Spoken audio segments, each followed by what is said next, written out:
나는 오랫동안 세계 산업 현장을 취재해온 외국 기자다.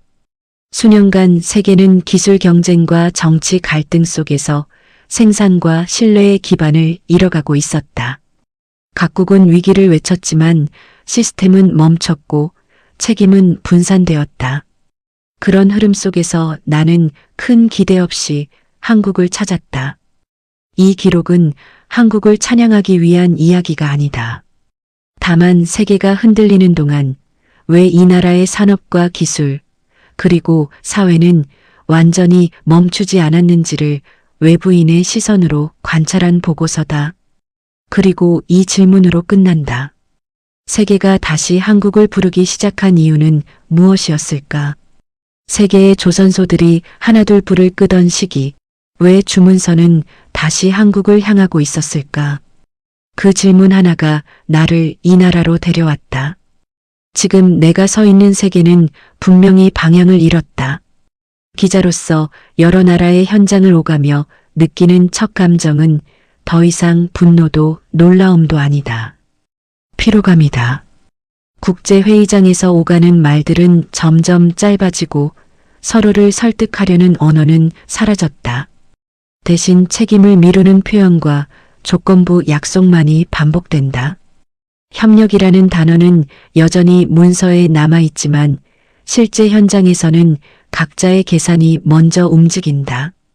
나는 선거가 끝난 뒤 결과를 받아들이지 못한 사회를 취재한 적이 있다. 거리에는 구호가 넘쳤고 사람들은 자신이 지키려는 가치보다 상대를 무너뜨리는데 더 많은 에너지를 쏟고 있었다.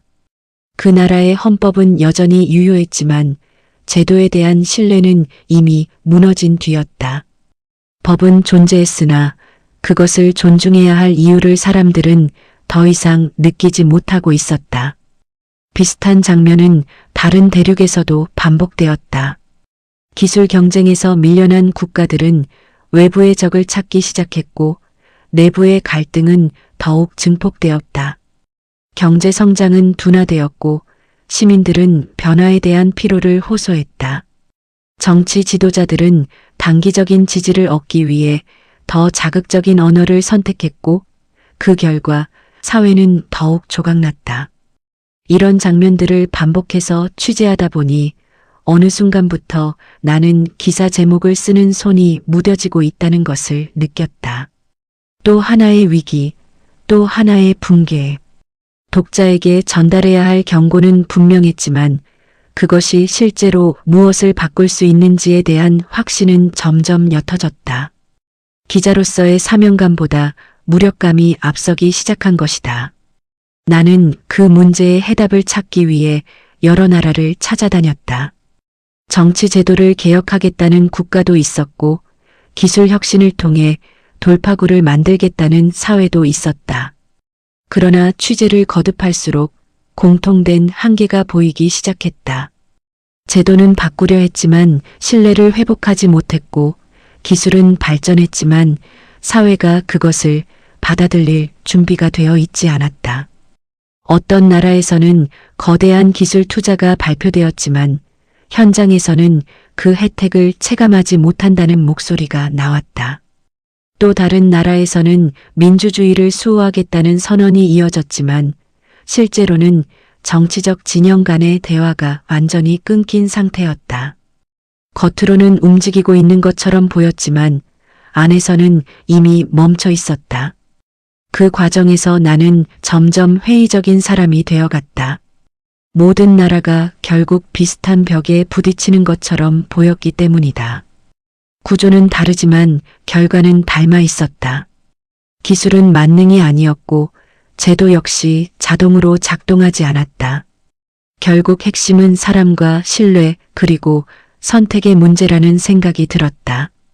이런 흐름 속에서 한국 취재는 사실 우선순위가 높지 않았다. 거대한 충돌이 일어나고 있는 지역도 아니었고 세계를 뒤흔드는 사건의 중심에 있는 나라도 아니었다. 오히려 이미 어느 정도 성공한 사례로 분류되어 비교 대상 정도로 언급되는 경우가 많았다. 나 역시 처음에는 그런 시선으로 한국을 바라보았다. 그러나 취재 일정의 한 부분으로 한국을 찾게 되었을 때 나는 예상치 못한 장면들을 마주하기 시작했다. 공항에 도착했을 때부터 느껴진 것은 과시가 아닌 일상이었다. 사람들은 바쁘게 움직였지만 혼란스럽지 않았다. 사회적 갈등에 대한 기사들은 분명 존재했지만 그것이 사회 전체를 마비시키고 있다는 인상은 받지 못했다. 정치적 논쟁은 격렬했지만 다음 날이면 출근길은 다시 정상적으로 흘러갔다. 시위가 끝난 자리에는 일상이 돌아왔고 극단적인 언어 뒤에도 절차는 유지되고 있었다. 나는 이 장면들이 우연인지 아니면 구조적인 차이인지 궁금해지기 시작했다. 취재를 이어가며 만난 사람들은 자신의 나라를 과장되게 설명하지 않았다. 오히려 문제를 먼저 이야기했고 부족한 점을 숨기지 않았다. 그러나 동시에 이 사회가 어떤 방식으로 위기를 넘겨왔는지에 대해서는 또렷한 기억을 가지고 있었다. 실패를 인정하면서도 다시 시도하는 과정이 자연스럽게 이어지고 있었다. 이 지점에서 내 감정은 조금씩 바뀌기 시작했다. 냉정한 관찰자였던 나는 점점 질문을 던지는 사람이 되었고 비교의 기준을 다시 설정하게 되었다. 왜 어떤 사회는 위기 앞에서 멈추고 어떤 사회는 속도를 조절하면서도 계속 나아갈 수 있는가? 한국에서 본 선택들은 대단해 보이기보다는 현실적이었다. 기술은 미래를 위한 수단이었고 산업은 국가의 자존심이기 이전의 생존의 기반이었다. 조선업을 다시 전략적으로 바라보는 시선, 기술력을 단순한 경쟁이 아니라 신뢰의 문제로 다루는 태도는 다른 나라들과 분명한 대비를 이루고 있었다. 나는 여기서 한국 기술이 세계 최고라는 표현을 쉽게 쓰고 싶지 않았다.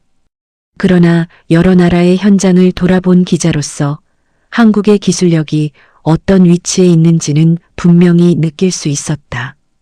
그것은 숫자나 순위의 문제가 아니라 위기 상황에서 실제로 작동하는가의 문제였다. 이 사회는 완벽하지 않다. 갈등도 많고 비판도 거세다. 그러나 중요한 것은 그 모든 소음 속에서도 시스템이 완전히 멈추지 않는다는 사실이다. 제도는 계속해서 시험받고 있지만 아직 포기되지는 않았다. 그리고 그 점이 지금 세계에서 점점 희귀해지고 있다는 것을 나는 현장에서 체감하고 있다. 이제 나는 취재 노트에 다른 질문을 적기 시작했다. 왜 세계는 다시 이 나라를 바라보기 시작했는가? 왜 이 사회의 선택들은 다시 분석의 대상이 되고 있는가?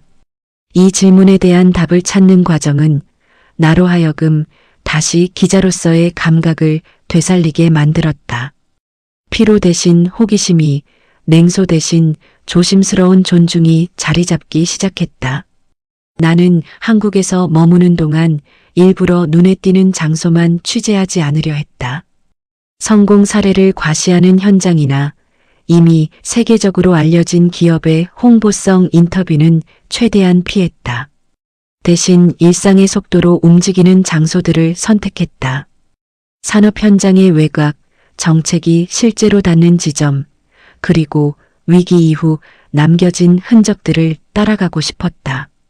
그 과정에서 느낀 것은 한국 사회가 위기를 대하는 방식이 다른 나라들과 미묘하게 다르다는 점이었다. 대부분의 국가에서는 위기가 닥치면 두 가지 반응이 반복된다. 하나는 책임을 특정 집단이나 외부 요인으로 돌리는 방식이고 다른 하나는 단기간에 모든 것을 바꾸겠다는 선언이다. 그러나 한국에서는 그 둘 사이의 선택이 자주 보였다. 급격한 단절도 아니고 무조건적인 방어도 아닌 일단 작동을 멈추지 않겠다는 태도였다. 예를 들어 기술 산업을 바라보는 시선에서도 그런 차이가 드러났다. 여러 나라에서 기술은 자부심의 도구가 되거나 정치적 성과로 소비된다. 그러나 한국에서 만난 사람들은 기술을 말할 때 감정을 앞세우지 않았다. 대신 그것이 실패했을 때의 비용, 멈췄을 때의 위험, 그리고 다시 일으켜 세우는데 필요한 시간에 대해 이야기했다. 기술력은 자랑이 아니라 책임에 가까운 개념처럼 느껴졌다. 조선업에 대한 취재도 인상 깊었다. 한때 사양산업으로 분류되던 이 분야는 많은 나라에서 이미 전략적 관심 밖으로 밀려난 상태였다. 그러나 한국에서는 조선업이 단순한 과거의 유산이 아니라 여전히 미래와 연결된 산업으로 다뤄지고 있었다. 나는 이 점에서 한국이 특별한 선택을 했다고 느꼈다.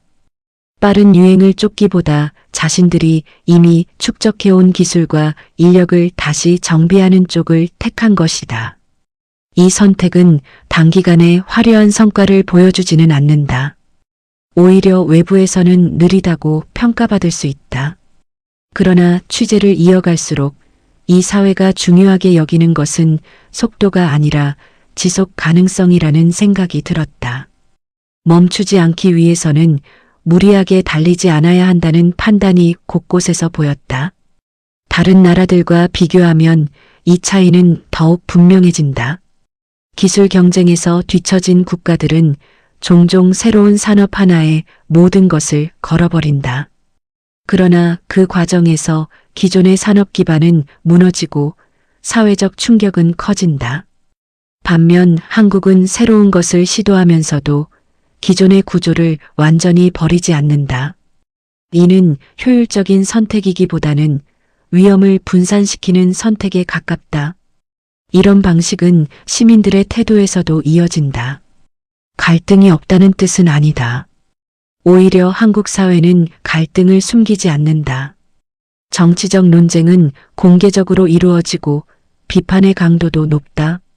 그러나 그 갈등이 일상의 모든 영역을 잠식하지는 않는다. 사람들은 자신의 의견을 분명히 하면서도 동시에 다음 날의 생활을 계속해 나간다. 나는 여러 나라에서 시위 현장을 취재했다. 어떤 곳에서는 시위가 끝난 뒤에도 긴장감이 남아 있었고 사회 전체가 서로를 경계하는 분위기가 지속되었다. 그러나 한국에서 본 장면은 달랐다. 격렬한 목소리가 오간 뒤에도 일상은 비교적 빠르게 회복되었다. 이것은 무관심이 아니라 갈등을 다루는 사회적 학습의 결과처럼 보였다. 이 지점에서 나는 한국의 민주주의를 다시 보게 되었다. 조용하거나 매끄럽지는 않다. 때로는 피로감을 줄 만큼 시끄럽고 복잡하다. 그러나 중요한 것은 그 과정이 아직 포기되지 않았다는 사실이다. 제도에 대한 불만이 곧 제도 자체의 부정으로 이어지지 않는다는 점은 지금 세계에서 점점 보기 어려운 모습이다. 기자로서 나는 늘 비교를 통해 의미를 찾는다. 한국에서 본 장면들을 다른 나라의 사례들과 겹쳐보았을 때 가장 큰 차이는 신뢰의 방향이었다. 완벽한 신뢰가 아니라 최소한의 신뢰가 아직 유지되고 있다는 점이다. 제도가 모든 문제를 해결해 줄 것이라고 믿지는 않지만 제도가 완전히 무의미하다고 생각하지도 않는다. 이 미묘한 균형이 사회를 움직이게 하는 힘처럼 느껴졌다. 기술력 역시 같은 맥락에서 이해할 수 있다. 한국 기술이 세계 최고라는 표현은 종종 과장처럼 들릴 수 있다. 그러나 현장에서 느낀 것은 이 기술력이 단순한 경쟁 수단을 넘어 사회 전체의 작동 방식과 연결되어 있다는 점이었다. 위기 상황에서도 시스템이 유지되는 이유는 기술이 제도와 분리되지 않았기 때문이다. 이런 관찰을 하다 보니 나는 점점 한국을 하나의 사례가 아니라 하나의 질문으로 보기 시작했다. 왜 이 사회는 아직 작동하는가? 왜 완벽하지 않음에도 불구하고 멈추지 않는가?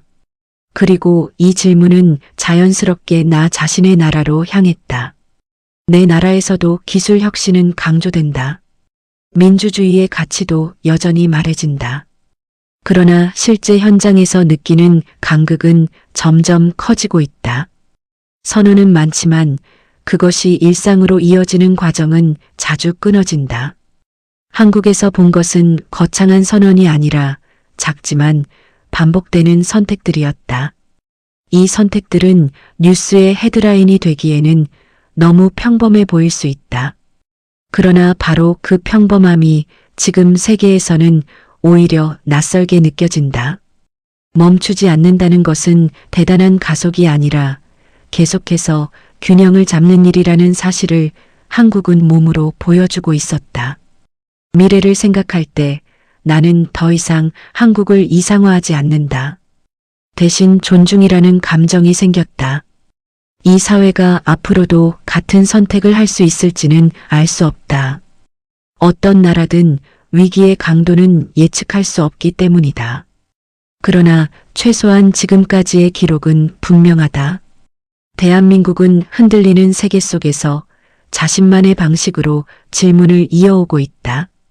이 질문은 단순히 한국만을 위한 것이 아니다. 나를 포함해 많은 나라들이 다시 스스로에게 던져야 할 질문이다. 우리는 왜 멈추었는가? 무엇을 포기했는가? 그리고 무엇을 다시 붙잡아야 하는가? 이 영상의 끝에서 나는 결론을 내리고 싶지 않다. 대신 하나의 장면을 남기고 싶다. 세계가 흔들릴수록 어떤 나라들은 더 크게 흔들리고 어떤 나라들은 흔들리면서도 중심을 잡으려 애쓴다. 한국은 후자에 속해 있었다. 그리고 그 사실이 지금 국제사회에서 다시 불리기 시작한 이유일지도 모른다. 나는 취재 노트를 덮으며 처음 한국을 찾을 때 품었던 무관심을 떠올린다. 그리고 지금의 나 자신을 돌아본다. 이 변화는 한국이 나에게 준 감동이기보다는 내가 잊고 있던 기준을 다시 떠올리게 한 계기였는지도 모른다. 흔들리는 세계 속에서 멈추지 않는 선택이 얼마나 어려운 일인지, 그리고 그 선택이 얼마나 큰 의미를 가지는지를 나는 이 나라에서 다시 배우고 있다. 나는 한국을 취재하기 전까지 기술 경쟁이라는 단어에 이미 지쳐 있었다. 여러 나라에서 비슷한 말을 들었기 때문이다. 모두가 혁신을 이야기했고 모두가 미래를 말했지만 실제 현장에서는 그 단어들이 점점 공허해지고 있었다. 기술은 전략 보고서 속에서는 날카로웠지만 사회 안으로 들어오면 둔해졌다. 변화는 발표되었지만 사람들의 삶은 그 속도를 따라가지 못했다. 특히 인상 깊었던 것은 기술을 둘러싼 피로감이었다. 한때는 새로운 기술이 등장하면 사회 전체가 기대에 들떴다. 그러나 이제는 다르다. 기술은 위기를 구해주는 해답이 아니라 또 하나의 경쟁 부담으로 받아들여지고 있었다. 나는 여러 나라에서 같은 말을 들었다. 더 빨라졌지만 더 불안해졌다는 말이었다. 그 과정에서 많은 국가들이 기술을 정치의 언어로 바꾸기 시작했다. 실패의 책임은 외부로 돌려졌고 기술 격차는 감정적인 문제로 변했다. 기술력은 분석의 대상이 아니라 자존심의 문제가 되었다. 그리고 그 순간부터 합리적인 판단은 점점 어려워졌다. 이런 흐름 속에서 한국의 산업 현장을 보며 느낀 감정은 묘한 대비였다. 한국에서도 기술 경쟁은 치열하다. 그러나 그 경쟁을 설명하는 방식은 달랐다. 감정 대신 구조를 이야기했고 승리 대신 지속을 말했다. 무엇보다도 기술을 단독으로 떼어내지 않고 산업과 사회 안에 함께 놓고 설명하고 있었다. 조선업을 취재하면서 그 차이는 더욱 분명해졌다. 많은 나라에서 조선업은 이미 과거의 산업으로 분류되어 있었다. 비용이 많이 들고 성장성이 낮다는 이유였다.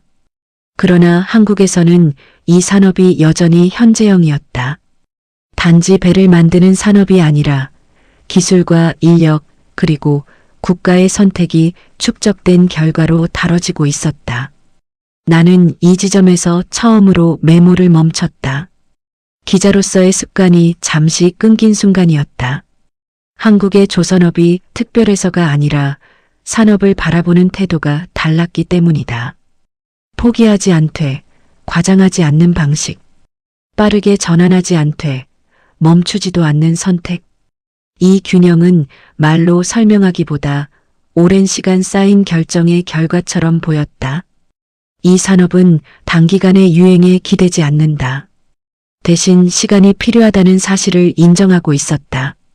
기술은 하루아침에 쌓이지 않으며 인력은 숫자로 대체될 수 없다는 전제를 공유하고 있었다. 이런 전제는 많은 나라에서 이미 잊혀진 것이었다. 나는 다시 질문을 적기 시작했다. 왜 어떤 사회는 시간을 견디는 선택을 하고 어떤 사회는 시간을 무시하는 선택을 하는가? 그리고 그 선택의 결과는 언제 드러나는가? 한국에서 본 장면들은 그 답이 단번에 오지 않는다는 사실을 조용히 보여주고 있었다. 나는 한국을 취재하기 전까지 기술 경쟁이라는 단어에 이미 지쳐 있었다. 여러 나라에서 비슷한 말을 들었기 때문이다. 모두가 혁신을 이야기했고 모두가 미래를 말했지만 실제 현장에서는 그 단어들이 점점 공허해지고 있었다. 기술은 전략 보고서 속에서는 날카로웠지만 사회 안으로 들어오면 둔해졌다. 변화는 발표되었지만 사람들의 삶은 그 속도를 따라가지 못했다. 특히 인상 깊었던 것은 기술을 둘러싼 피로감이었다. 한때는 새로운 기술이 등장하면 사회 전체가 기대에 들떴다. 그러나 이제는 다르다.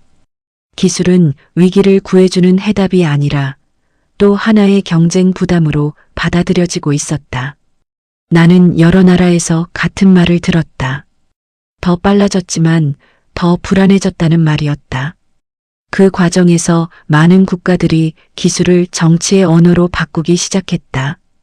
실패의 책임은 외부로 돌려졌고 기술 격차는 감정적인 문제로 변했다. 기술력은 분석의 대상이 아니라 자존심의 문제가 되었다. 그리고 그 순간부터 합리적인 판단은 점점 어려워졌다. 이런 흐름 속에서 한국의 산업 현장을 보며 느낀 감정은 묘한 대비였다. 한국에서도 기술 경쟁은 치열하다. 그러나 그 경쟁을 설명하는 방식은 달랐다. 감정 대신 구조를 이야기했고 승리 대신 지속을 말했다. 무엇보다도 기술을 단독으로 떼어내지 않고 산업과 사회 안에 함께 놓고 설명하고 있었다. 조선업을 취재하면서 그 차이는 더욱 분명해졌다. 많은 나라에서 조선업은 이미 과거의 산업으로 분류되어 있었다. 비용이 많이 들고 성장성이 낮다는 이유였다. 그러나 한국에서는 이 산업이 여전히 현재형이었다. 단지 배를 만드는 산업이 아니라 기술과 인력 그리고 국가의 선택이 축적된 결과로 다뤄지고 있었다. 나는 이 지점에서 처음으로 메모를 멈췄다. 기자로서의 습관이 잠시 끊긴 순간이었다. 한국의 조선업이 특별해서가 아니라 산업을 바라보는 태도가 달랐기 때문이다. 포기하지 않되, 과장하지 않는 방식, 빠르게 전환하지 않되, 멈추지도 않는 선택. 이 균형은 말로 설명하기보다 오랜 시간 쌓인 결정의 결과처럼 보였다. 이 산업은 단기간의 유행에 기대지 않는다. 대신 시간이 필요하다는 사실을 인정하고 있었다. 기술은 하루아침에 쌓이지 않으며 인력은 숫자로 대체될 수 없다는 전제를 공유하고 있었다. 이런 전제는 많은 나라에서 이미 잊혀진 것이었다. 나는 다시 질문을 적기 시작했다. 왜 어떤 사회는 시간을 견디는 선택을 하고 어떤 사회는 시간을 무시하는 선택을 하는가? 그리고 그 선택의 결과는 언제 드러나는가? 한국에서 본 장면들은 그 답이 단번에 오지 않는다는 사실을 조용히 보여주고 있었다. 한국의 시스템을 이해하려면 속도를 먼저 떠올리기 쉽다. 빠른 인터넷, 빠른 생산, 빠른 대응. 그러나 취재를 이어갈수록 내가 주목하게 된 것은 속도보다 복원력이었다. 어떤 충격이 와도 완전히 멈추지 않고 형태를 바꿔 다시 움직이는 힘. 그것은 단기간에 만들어질 수 있는 성질이 아니었다. 여러 나라에서 산업 구조를 취재하며 자주 느낀 한계는 단절이었다. 정치와 산업, 시민과 기술이 서로를 불신할 때 시스템은 쉽게 경직된다. 정책은 발표되지만 현장에 도달하지 못하고 현장의 목소리는 기록으로만 남는다. 그 간극은 시간이 지날수록 넓어졌다. 나는 이런 장면을 너무 많이 보아왔다. 한국에서는 이 단절이 완전히 사라졌다고 말할 수는 없다. 다만 단절이 고착되기 전에 다시 이어붙이려는 움직임이 반복되고 있었다. 조선업 현장을 취재했을 때도 비슷한 인상을 받았다. 세계 시장에서의 경쟁은 치열했고 실패의 기억도 선명했다. 그럼에도 불구하고 현장은 과거에 머물러 있지 않았다. 한 조선소에서 만난 관리자는 과거의 영광을 말하지 않았다. 대신 그가 강조한 것은 다음 계약이 아니라 다음 세대의 숙련이었다. 기술은 기계에 남는 것이 아니라 사람에게 남는다는 말이 유독 오래 기억에 남았다. 이 말은 산업 전략이라기보다 사회에 대한 신념처럼 들렸다. 나는 이 신념이 한국 기술의 핵심 중 하나라고 느꼈다. 세계 최고라는 수식어보다 기술을 사람의 시간과 연결시키는 방식. 단기 성과를 위해 숙련을 소모하지 않고 숙련을 통해 다음 단계를 준비하는 구조. 이것은 외부에서 쉽게 보이지 않지만 시간이 지날수록 차이를 만든다. 또 하나 눈에 띄었던 점은 위기를 서사로 소비하지 않는 태도였다. 다른 나라에서는 위기가 곧 이야기거리가 된다. 정치적 공방의 소재가 되고 미디어의 자극적인 헤드라인으로 반복된다. 그러나 한국에서는 위기를 이야기하되 거기에 오래 머물지 않았다. 이야기는 빠르게 다음 질문으로 넘어갔다. 그래서 이제 무엇을 할 것인가라는 질문이었다. 이 질문은 사회 전반에 스며들어 있었다. 정부, 기업, 시민 모두가 같은 답을 내놓지는 않았지만 질문 자체는 공유되고 있었다. 이 공통의 질문이야말로 시스템을 움직이게 하는 최소한의 합의처럼 보였다. 모두가 만족하지는 않더라도 완전히 등을 돌리지 않는 상태. 나는 이 점에서 한국의 글로벌 경쟁력을 다시 보게 되었다. 기술력은 수치로 측정할 수 있지만 사회적 합의는 그렇지 않다. 그러나 장기적으로 볼 때 이 보이지 않는 합의가 혁신의 속도를 결정한다. 한국은 이 점에서 조용히 앞서가고 있었다. 이제 나의 메모에는 새로운 문장이 추가되었다. 한국은 완벽해서 움직이는 나라가 아니라 불완전함을 인정하기 때문에 멈추지 않는 나라라는 문장이었다. 이 문장은 아직 기사로 쓰기에는 조심스러웠지만 취재 노트의 중심에 자리 잡기 시작했다. 한국을 취재하며 내가 가장 자주 떠올린 비교 대상은 특정 국가가 아니라 내가 지나온 현장들이었다. 유럽의 오래된 산업도시, 북미의 기술 중심지, 그리고 신흥국의 급성장 지역들. 그곳들에는 공통점이 있었다. 한때는 세계를 이끌었고 지금은 과거와 미래 사이에서 방향을 잃고 있다는 점이었다. 그 도시들에서도 혁신이라는 단어는 여전히 사용된다. 그러나 혁신은 점점 구호에 가까워지고 있었다. 새로운 기술은 발표되지만 사회 전체가 그것을 받아들이는 속도는 느렸다. 변화는 일부 계층의 성과로 남고 다수의 시민에게는 불안으로 전해졌다. 이 간극은 시간이 지날수록 정치적 분열로 이어졌다. 한국에서는 이 장면이 다르게 전개되고 있었다.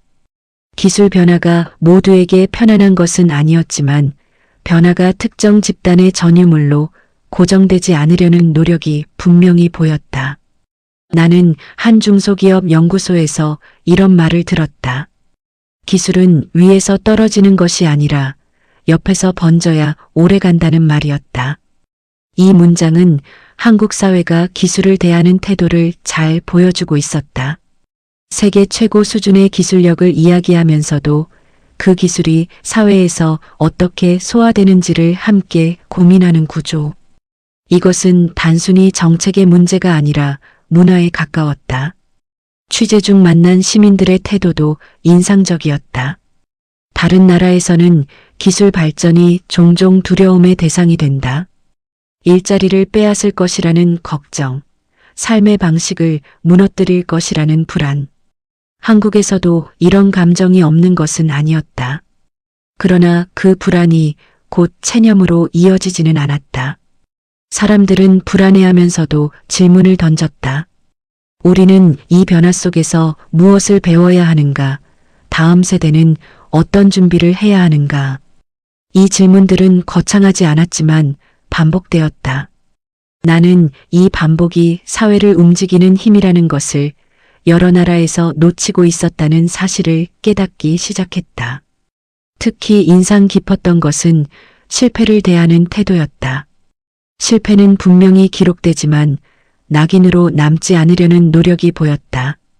산업 정책에서도 기술 투자에서도 완벽한 성공만을 전제로 하지 않았다. 실패를 전제로 한 설계. 이것은 기자로서 여러 차례 강조해온 이상적인 모델이었지만 실제로 작동하는 사례를 보는 것은 처음에 가까웠다. 조선업을 다시 취재했을 때 이 점은 더욱 분명해졌다. 세계 시장에서의 경쟁은 냉혹했고 한국 역시 흔들린 적이 있었다. 그러나 그 흔들림은 산업 전체의 포기로 이어지지 않았다. 대신 내부 구조를 재정비하는 계기가 되었다. 자동화와 숙련의 균형, 장기 계약과 기술 축적의 병행. 이 모든 선택은 단기 성과보다 지속성을 기준으로 이루어지고 있었다. 이 과정에서 나는 한국 기술이 단순히 빠르거나 강하다는 인식에서 벗어나게 되었다. 그것은 오래 버티는 기술이었다. 글로벌 시장에서의 변동성 속에서도 한번 쌓인 기술력은 쉽게 사라지지 않았다. 이 점에서 한국은 조용히 신뢰를 축적하고 있었다. 기자로서 나는 종종 질문을 받는다. 어느 나라가 가장 인상 깊었는가? 예전에는 그 질문에 망설임 없이 다른 이름들을 떠올렸을 것이다. 그러나 이제는 대답이 복잡해졌다. 한국은 화려하지 않았고 늘 스포트라이트를 받는 국가도 아니었다.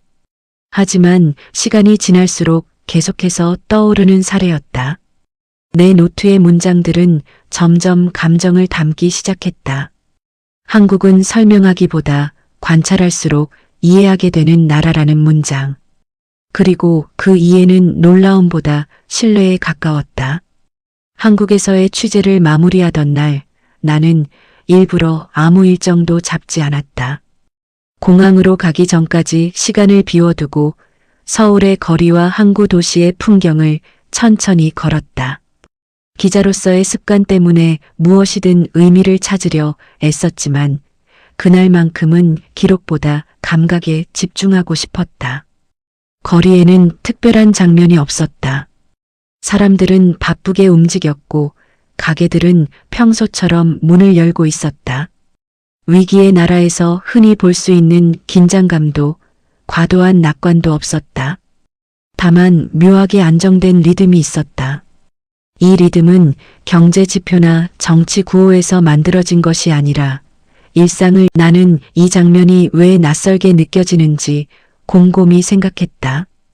다른 나라에서는 위기가 오면 일상이 먼저 무너진다. 신뢰가 흔들리고 말이 거칠어지고 내일에 대한 상상이 사라진다. 그러나 한국에서는 위기가 오면 오히려 말이 유지하려는 사람들의 선택에서 나오는 것이었다. 많아지고 토론이 늘어나고 선택의 무게가 더 자주 언급된다. 그것은 피곤한 과정이지만 동시에 사회가 스스로를 포기하지 않았다는 신호이기도 하다. 취재 초반 나는 한국을 하나의 사례로만 보았다. 여러 나라 중 하나, 비교를 위한 대상. 그러나 시간이 지날수록 그 시선은 자연스럽게 바뀌었다. 한국은 답을 제시하는 나라라기보다 질문을 멈추지 않는 나라에 가까웠다. 우리는 어디까지 감당할 수 있는가? 무엇을 포기하지 않을 것인가? 다음 세대에게 무엇을 남길 것인가? 이 질문들이 제도와 기술, 산업과 교육 곳곳에 스며들어 있었다. 한국 기술이 세계 최고라는 말은 이제 낯설지 않다. 하지만 그 기술력보다 인상 깊었던 것은 그 기술이 사회 안에서 어떻게 자리 잡고 있는가였다.